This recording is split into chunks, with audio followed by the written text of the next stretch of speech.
Hey everyone, in this quick tutorial, I will show you how to delete Coinbase wallet account. Before we get into it, make sure to like the video and subscribe to the channel for more crypto related videos. First thing you need to do is to open your Coinbase wallet application.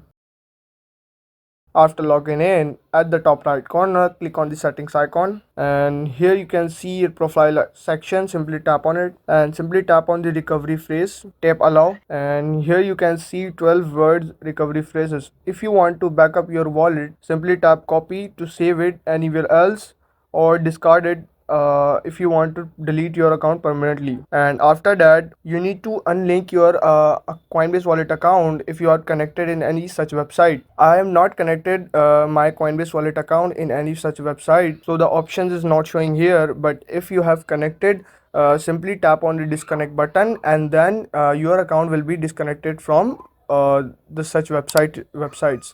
And after that, you need to check all your funds. If you have funds in your account, simply move it or you will lose all your funds. And after that, you will have to come to the settings option again and scroll down and simply tap on the sign out and tap on the sign out again and tap on the I'm sure sign out. After that, simply close this application and came here and simply tap hold and open its app info and scroll down, and here you can see an option called storage. Simply tap on it, and you need to clear its data and clear cache. So tap on the clear data, simply back and tap on the force stop again, and that's it. Now you know how to delete Coinbase wallet account in your Coinbase wallet application. If you found this helpful, make sure to like the video and subscribe to the channel for more crypto related videos.